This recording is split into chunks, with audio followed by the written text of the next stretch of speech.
All right. And we are live, ladies and gentlemen. Back at you, live on the air, like we're Sports Center or something like that. Still crazy to me.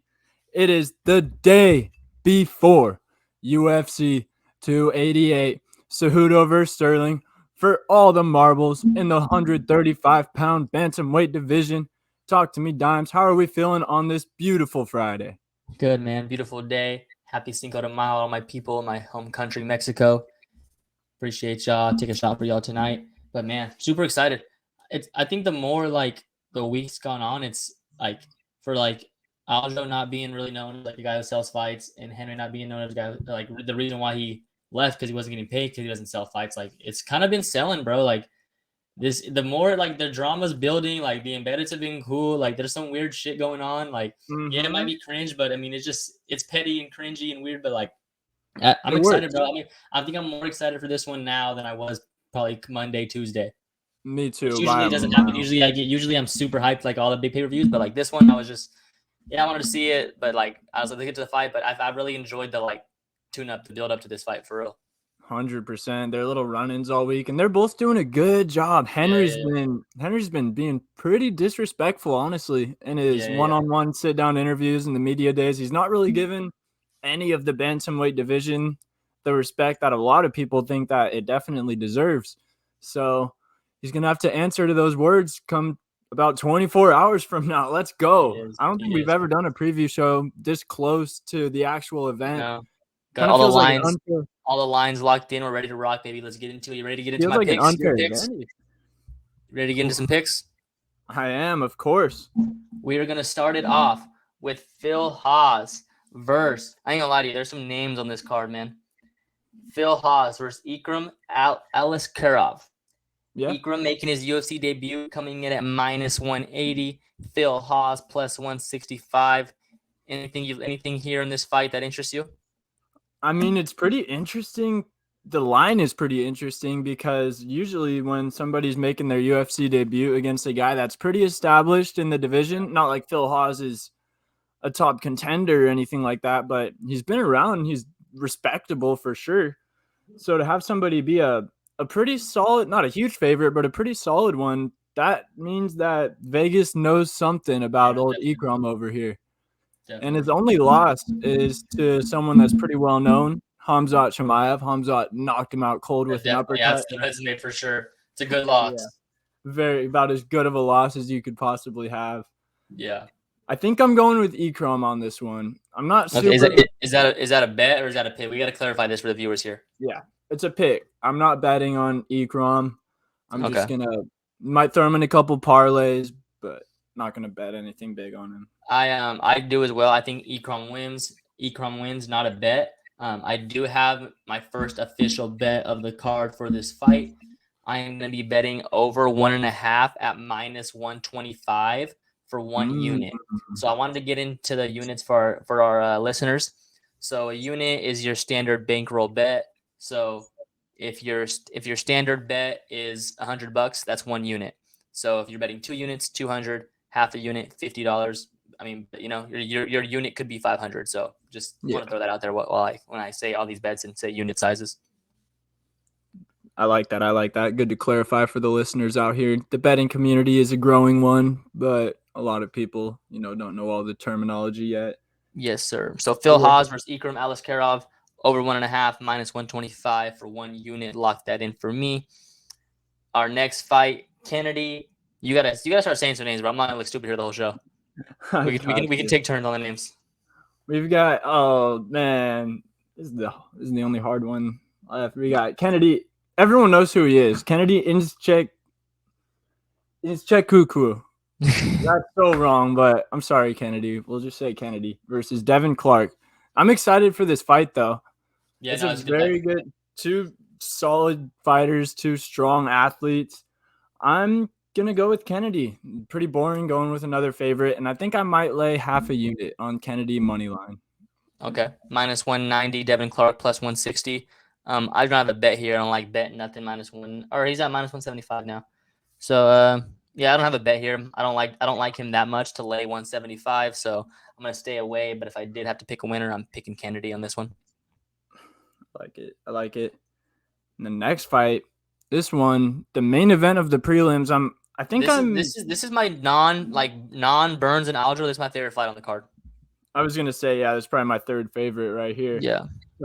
I think this one is just guaranteed violence either way. Drew Dober versus Matt Steamroller Favola. Two guys that just go in there and lay it all out there. They go looking for the knockout when they go into the fight. Not much else. So I think Drew Dober has a better chance of getting the win. I think he's still minus. He's still a favorite we got inside Drew the Dober. distance. Drew Dober minus 210. Matt Favola plus 175. Yeah, so obviously you don't want to lay that on Dober. So I would recommend going Drew Dober by knockout, which I would assume isn't that much better. I actually have my underdog play of the day here. I'm gonna go with Matt the Steamroller Favola. I just think this fight's a lot, like I talk about all the time, a lot of value. I think this fight's too close to have someone minus 210, and especially in a fight where both guys are gonna get in the pocket in exchange. everyone has a puncher's chance. So let me get Favola plus 175 here for 1 unit. Take a little underdog play today. I like that. It's back to your coin flip method, kind of, huh? Yeah. I mean, I like Drew Dober. He for sure deserves to be favored. I wouldn't say he deserves that price, but I like Matt Favola too. So give me Matt Favola plus 175 for the price, especially that one. Yes, if I had to guess what was going to be fight of the night, that would be my bet for that. Yeah, that's what I was thinking too. Let's get to the main card. We have the return of Kron Gracie versus Charles, top 5 nickname Air Jordan. Kron Gracie coming in at plus 140. Charles Jordan minus 165. What do you like here? I gotta say though, Kron Gracie is a weird dude. Yeah, he's a weird dude, bro. Yeah, he's just I don't know. Everyone's picking him to win, and now it's kind of just like I don't want this fool to win, bro. He's fucking weird. Well, you're in luck because my play of the day is on this fight right here. I've got Charles Air Jordan money line minus 165. I'm playing it. I guess that's playing it pretty safe for a play of the day. Yeah, man. I mean, Gracie, he's been out of the mix for what, 3 years now? Yeah. And based off of what we've seen from him, I don't know. I mean, he could be in the gym every day, but he kind of seems like he's just out there hiking or he's definitely on clouds or something. Yeah. So I don't know, man. Gracie was he was a solid prospect when he was fighting a lot, but he was nothing to behold. This matchup honestly kind of confused me. I felt like Jordan was a little bit above Gracie. Like they should have given Gracie someone a little bit lower on the featherweight totem pole. So if it makes sense, hopefully it makes dollars. I'm going with Charles Air Jordan. Play of the day. 2 units. Bing. So I got something here. So I like Charles Jordan to win the fight. I don't like him enough at 165, but I think he wins. I wouldn't mind throwing him in a parlay or two. But so I think Charles is going to win. Okay, I think Charles is going to win. Stay with me here. But I'm going to bet Kron to win by submission plus 240 at half a unit. Because he's plus 140 right now. And I think if he wins, it has to be by sub. Like I think if it goes the distance or something like that. So I'm going to go with Kron Gracie, half a unit by sub plus 240, but I like Jordan to win the fight. I feel like that's smart betting right there. I appreciate it. I had to get in my bag a little bit, you know?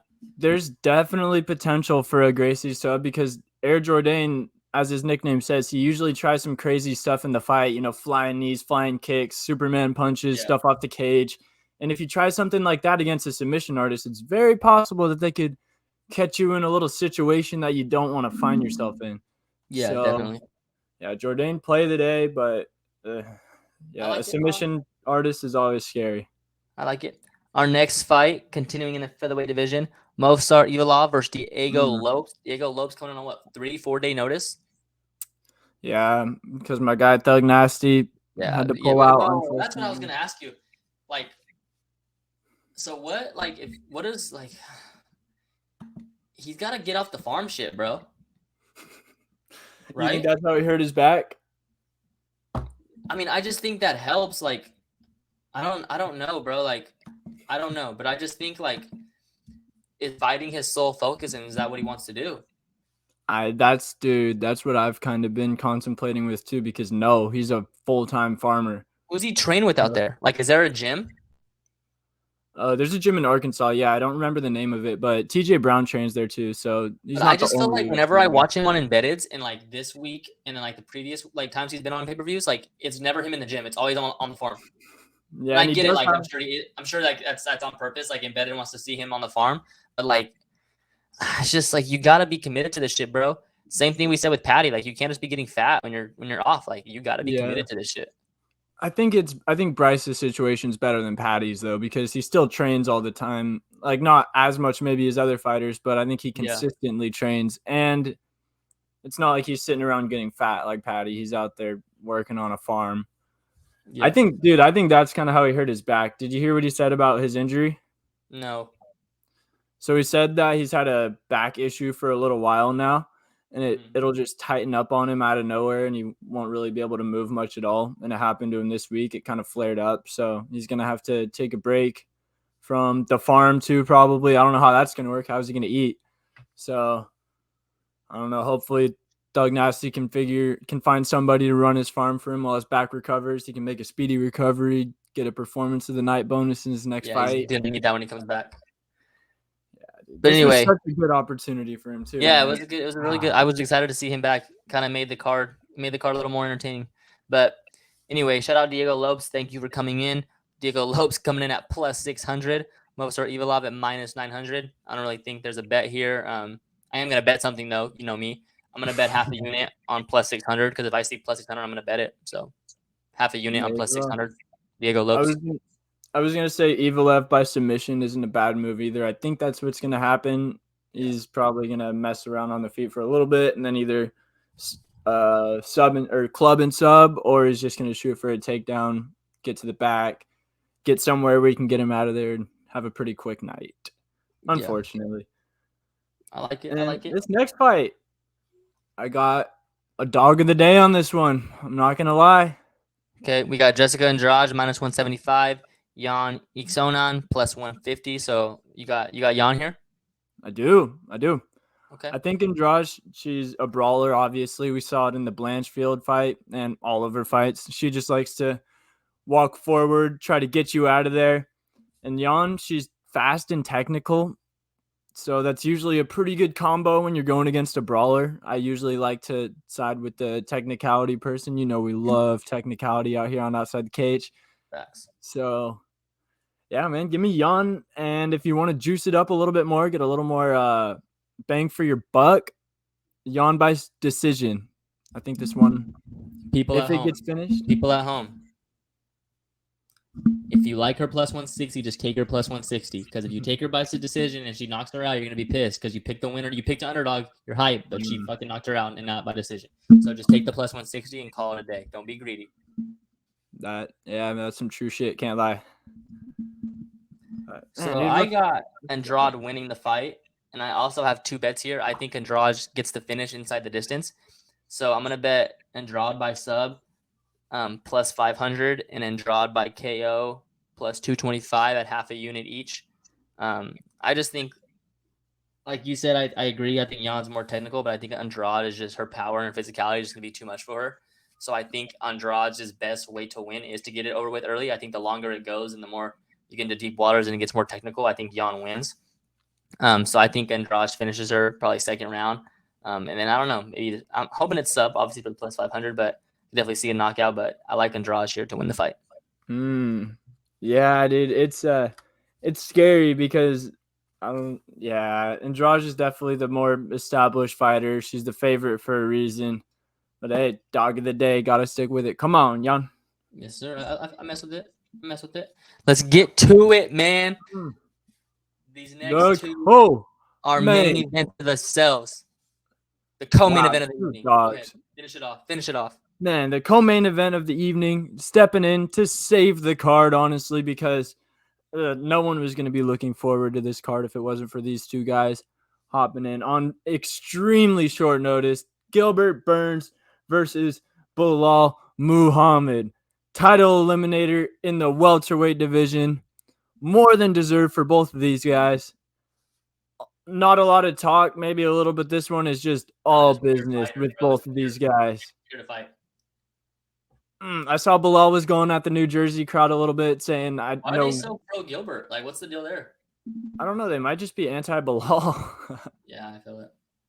Yeah, it was weird, though. Yeah, it was kind of weird. I mean, man, this is – I don't want to make excuses, obviously. I wish we could see these guys on a full camp off not such a hard cut. But, I mean, we can't complain, man. We get these two. They both have, like, reasons, like, Gilbert's just coming off a fight in a camp. Bilal's coming off Ramadan. So it's not like one guy is completely healthy or like completely rested and one guy's just coming off some shit. So that's why I do like this fight. It's about as close as it gets, man. We got Gilbert Burns minus 125, Bilal Muhammad plus 105. I think by the time this fight, the bell rings, it's about to pick 'em.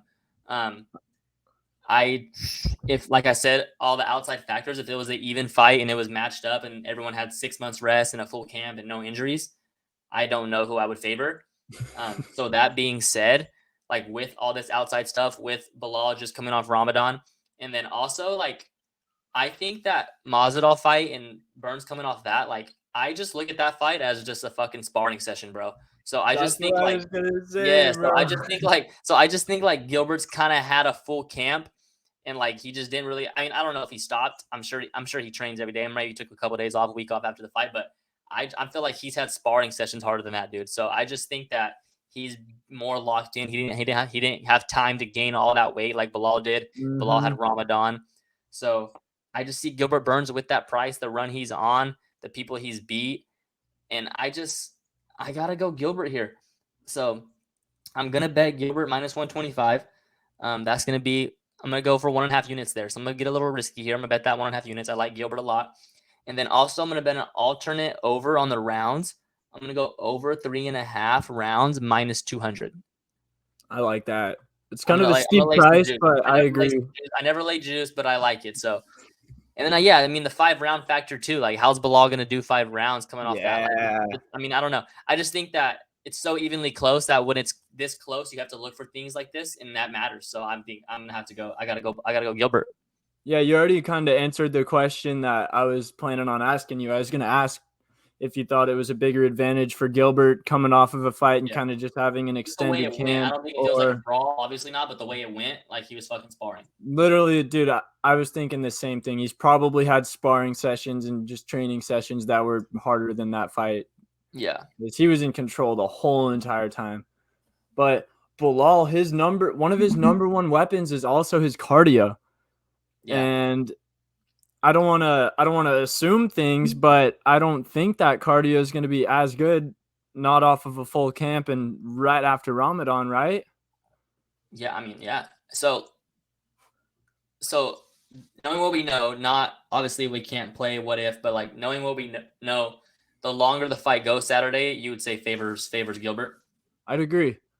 Yeah, but on the flip side, another thought I had is that I wonder if for a fighter, when you've been in camp for that long, obviously at some point it's too long. That's why people have tapering and stuff like that, where they kind of ease off the training. Is there a chance that Burns' body might almost be a little out of gas just from being in camp all the way before that Masvidal fight, continuing to be in camp after 2 weight cuts back to back? So, but I just think, there's a lot. There's so many, like, it could matter. But then also, does that matter more than Ramadan? Like, there's just so much. So it's just like, I think Bilal's body's more drained than Gilbert is going into this. So I just got to go with Gilbert. I was bringing up those points, but I also am going to be going with El Dorino because his body's more drained from like training and being in the gym, still getting better. Bilal is just drained because he didn't fucking eat for whatever. I don't know whatever Ramadan is. I don't know. Yeah, I think you can eat before and after the sun comes up. I just know that shit's got to be hard if Khabib wouldn't fight during it. Ooh, Barry Grant from the All Even podcast. Fighter on the card. That's a good question. Best technical Carter or fighter. I mean, I'd have to say Henry Cejudo personally. Yeah. One of the GOATs. He's 5'4", and he's been whooping dudes for his whole career. He has Olympic wrestling pedigree, and he's one of the better strikers in that division as well. He's a savant of the game. He coaches people. So Henry Cejudo would be my answer for the best technical fighter on the card. And I think also too, I think Bilal needs some respect. I think a lot of times Bilal, like we've seen it in the Sean Brady fight, like he changes up whatever his matchup needs. If he's a better wrestler, he's gonna wrestle. If he's a better striker, he's gonna strike. So I think when you call around like all around technicality and like you mix in everything, I definitely think obviously Henry Cejudo because he's one of the goats. But Bilal too, Bilal's game plans have always been elite. That's another reason too why it's a hard fight to pick because you know what Burns is going to do. I think we all know what Burns is going to do. I think Burns falls in love with the brawling a little bit. And I don't think Bilal like sticks to one thing. I think Bilal is going to switch it up, change things up. He can strike, he can wrestle. So yeah, I'd probably say like you said, probably Henry or I would probably lean to Bilal too. Yeah, and another thing about Bilal, I hadn't really obviously he's up there in technicality, and he's not a freak athlete at all. So he has to be all technique and grit and just getting it done ugly. Man, I am so excited for these last two fights of the night. Just what dogs, Bilal and Gilbert they're both risking a lot because if either one of them loses this fight, there's not really and also I wanted to say like everyone's like finally saying like, oh, Dana finally said the winner of this gets the next shot. I don't like, or the winner of this, their next fight for the title. Like that didn't need to be said. That was understood. The reason everyone was complaining was because everyone was saying the winner of this should fight next. Like the next welterweight title fight should have one of these dudes in them. It wasn't about like their next fight being for the title. That was a given. That's common sense. What everyone wants is the winner of this to fight Leon Edwards the next time Leon Edwards defends his belt. That's what everyone wants. They don't want Kobe to still have the title shot over these guys. Everyone's like hyping Dana. You know, there's no bigger Dana fan than me, but everyone's hyping Dana like, oh, he finally said it. This is what we wanted. Like, no, we knew that it wasn't rocket science. We knew the winner of this next fight would be for the title. What we want is the next welterweight fight to have one of these guys in them. There we go. Let's push the issue a little bit. We're not going to let him off the hook. He's not fooling me with the definitely. Like, no, we know that. I want the person who wins this fight to fight for the belt the next time Leon Edwards defends it. Oh, and we got another question from the All Even podcast. Shout out to the All Even podcast as well. It is hilarious. They cover about all sports, I'm pretty sure.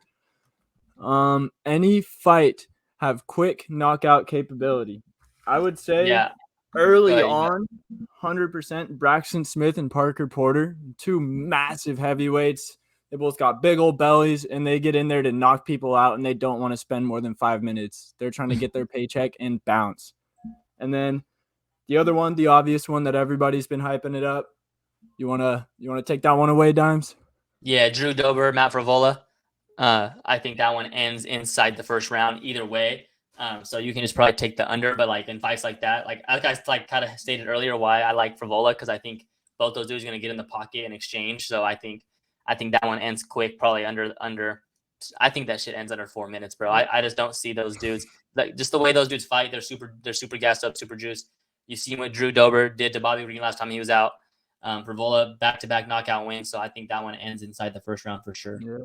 And Barry, if you're looking to have a little fun betting on the card, you could do a little parlay first round KOs for both the Parker Porter Smith fight and the Drew Dober Matt Frevola. That would probably be pretty juicy. So it might be something to consider.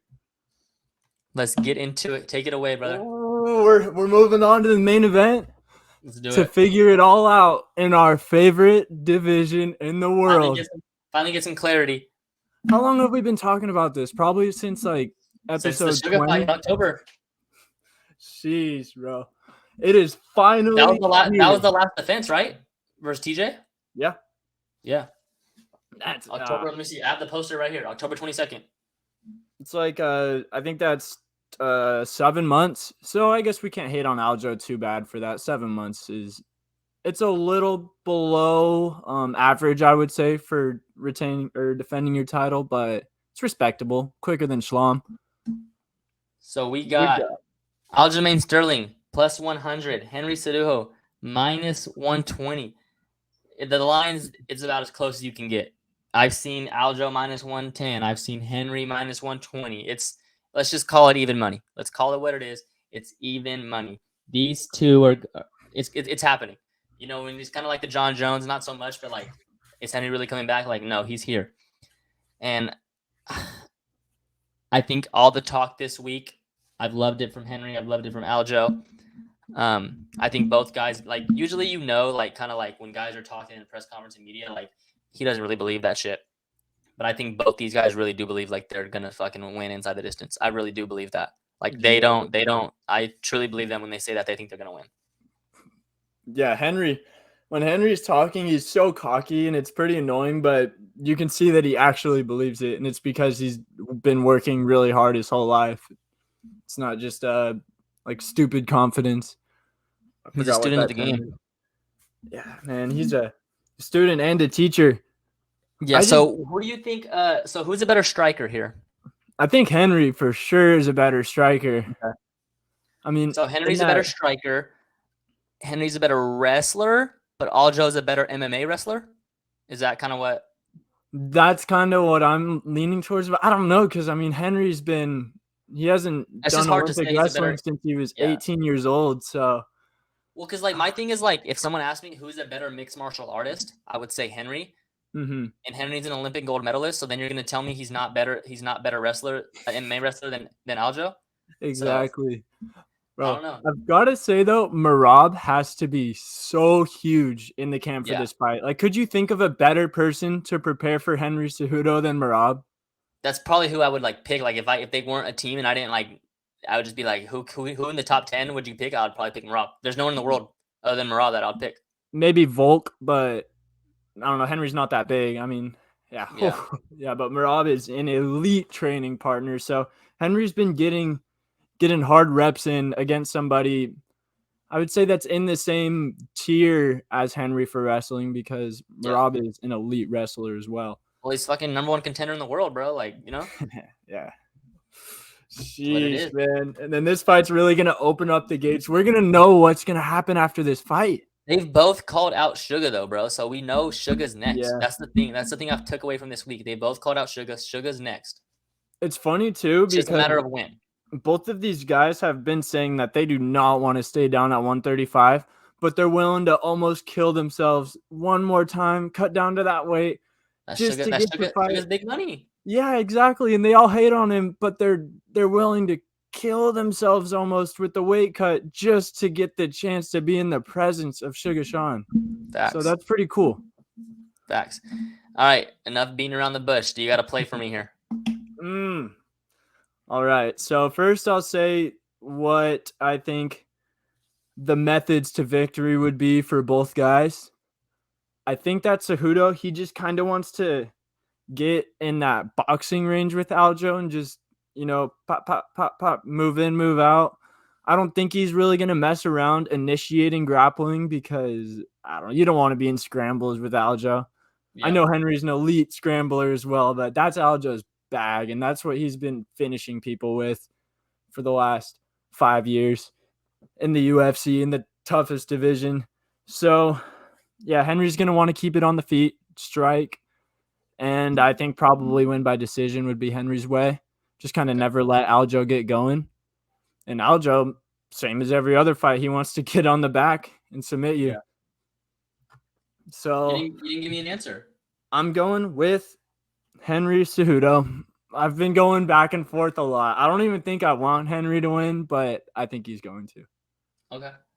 And I know I'm going against that stat that fighters over 35 years old. I was saving it. You want me to read it? Yeah. Read that.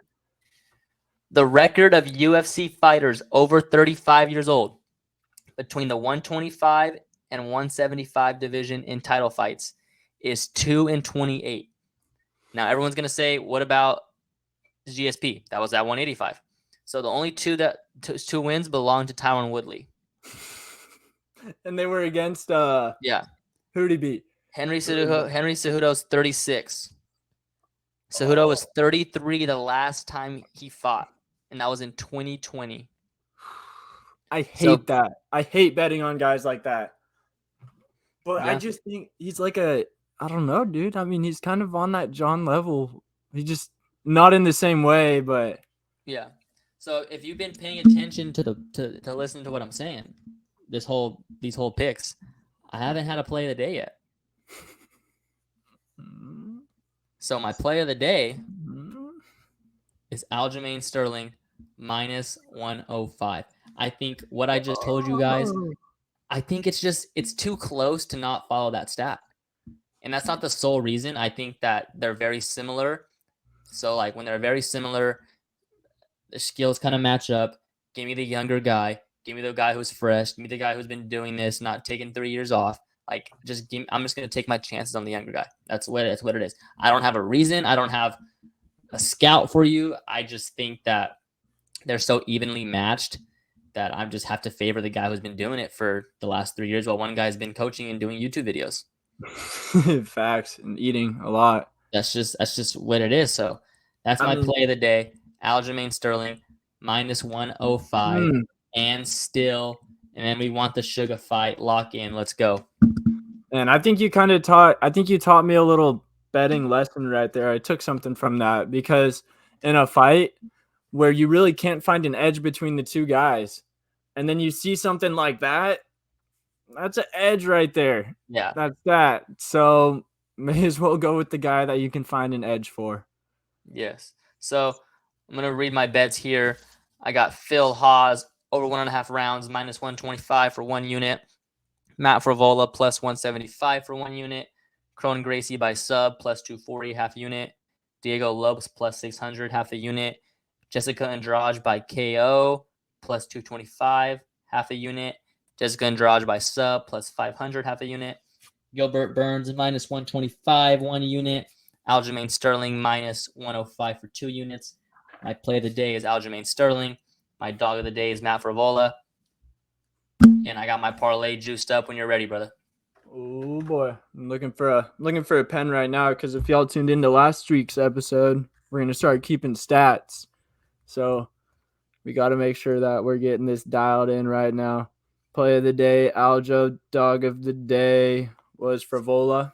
Frevola. All right. Let's hear the parlay. All right. My parlay is kind of juicy. I'm going to go Jessica Andrade, minus 190. Alternate round total, Burns and Bilal over 3.5, minus 200. Kennedy and Ezgauku, minus 190. And Aljo, minus 105. That comes in at plus 582. I'm going to bet that for half a unit. So let's rock. I like this one. I really do like this one. I like that too. That's juicy. Read it out one more time for the listeners, not for me to write it down. Parlay? Yeah. Jessica Andrade minus 190. Burns and Bilal over 3.5 rounds minus 200. Kennedy and Ezgauku minus 190. Aljo minus 105 plus 582. I do like that. I like that a lot. Appreciate it. Thank you. Any like hot takes on this card, or like what are we gonna be? Let's play a little Monday morning quarterback. What are we gonna be talking about on Monday? Oh, Monday morning, we're gonna be talking about. Let's see. I think Braxton Smith, way down there on the early prelims, the heavyweight. He's gonna make an impression on some people. He might have a scary knockout. He is just a big dude that hits really hard. And we've seen Parker Porter get hit really hard before plenty of times. So I like Braxton Smith. Obviously, that's not going to be headline news or anything like that, but he's going to make a name for himself. I think that Dober Frevola fight, as we already said, going to be crazy. But honestly, I don't know. I mean, we're obviously going to have stuff to talk about, but mainstream media-wise, I don't think they're I think one topic we'll have here on Monday that we're going to have to talk about is Aljamain Sterling the bantamweight GOAT. I think if he goes in and he puts on a good showing against Henry Cejudo, I think that puts him in the conversation right away. He'd have the most dominant run in bantamweight history, especially in the division where, especially how we talk about how it's like one of the best divisions right now, clearly. And we've had one champ for 2 years, a year and a half. So I think that that's got to be that's worth something. The division's so stacked. We've only had one champ for the past year and a half. So I think that's what we're going to be talking about. So I'm hoping I'm right because obviously that's the play of the day. So y'all let us know what you think. I hope everybody enjoys the fights. You got any last words, brother? Yeah, a really good card's about to start. A little appetizer for any of y'all if you want to get your fight juices flowing. ONE FC, they're about to have a card. One of the other GOATs, Demetrius Mighty Mouse Johnson's going to be having his trilogy fight tonight, which should be a pretty good one. He is I have the odds somewhere. He's a minus 190 favorite against Adriano Moraes. So if you're feeling confident in the Mighty Mouse, take that. But it is a trilogy. They've both won with a flying knee knockout. And then we've got Mikey Musumeci. If any of y'all listen to the Joe Rogan podcast, you've probably heard the episode with him. He eats only pizza and pasta, right? Yeah. But he's one of the best jiu-jitsu practitioners in the world. He has a submission grappling match going on. And then we got Sage Northcutt making his return to the cage, a once highly touted prospect in the UFC, looking to climb his way back up through a ONE FC. He's going to be fighting Ahmed Mushtaba. And then we also got Rod Tang in a Muay Thai match. Always fireworks with Rod Tang. So those are my last words. Tune into ONE FC as well. Spread the love around to the different promotions this weekend. Yes, You know what sir. I'm saying? Hope everybody And enjoys the fights. Go ahead. Next time we talk, what's the score going to be in our series? We're 1-1 right now. 2-1 We're talking dubs. about Lakers Warriors, by the 2-1 way. dubs. For, 2-1 for dubs. y'all. Last game was too dominant. Darvingham can't adjust. We're gonna be up 2-1. We found the formula. You guys, if we space the floor, Mile Green hits threes, you guys can't guard us. So Warriors up 2-1. Warriors in 5. We win the next 4. We win the next 3. We just need Data Davis to We win the next 3. Just let Anthony Davis do him. Like Facts. the good him. There's 2 Anthony Davises. I'm telling you, he has a twin brother. I'm telling you, you're gonna believe me by the end of this series after watching. I believe it already. Bro, like in game 1, you were probably thinking, what do we do about AD? And then game 2, you don't even have to worry about it because he's not doing shit on his own. Yeah. So yeah, the Lakers, they piss me off. Nick Nurse, is he gonna be going to Milwaukee? Because the Bucks fired their head coach. If I'm a head coach in the league with any respect, like Nick Nurse, he doesn't need that job. I think they have to get a guy that's like a young guy that's like his first job because I don't see how any coach respects them enough to go take a job there. Milwaukee? Yeah, the dude just won a championship, the first ever. He loses Giannis. His brother dies mid-series, and he doesn't miss a game. Like, I don't know, bro. Yeah, that was messed. Yeah, dude. They had their best record ever this year, right? Yeah. I don't know. I don't like it, but you wouldn't expect that from a franchise like Milwaukee too. Usually the smaller markets, I feel like they're more loyal, you know? Because they want to build that sense of community. Weird for sure. I mean, you're always watching the coaching just as much as you're watching the players on the floor. So were there things that you noticed schematically in that Milwaukee Miami series? I don't think he's very good defensively. I think to let Jimmy do what he did that series, there's no excuse for that. I think when Giannis went out, he kind of really didn't have a plan offensively. They kind of got stagnant.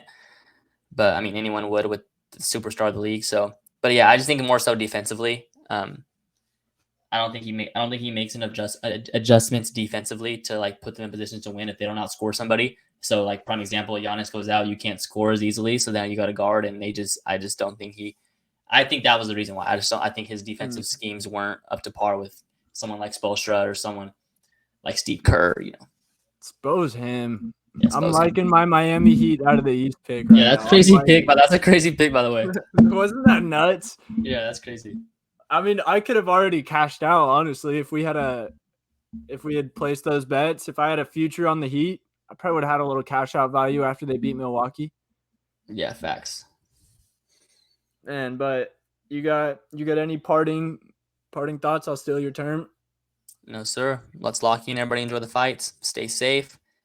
Bet at your own risk. Drink water before and after you drink alcohol. Happy Friday, everybody. Doses. See if I could ever figure out how to click end broadcast.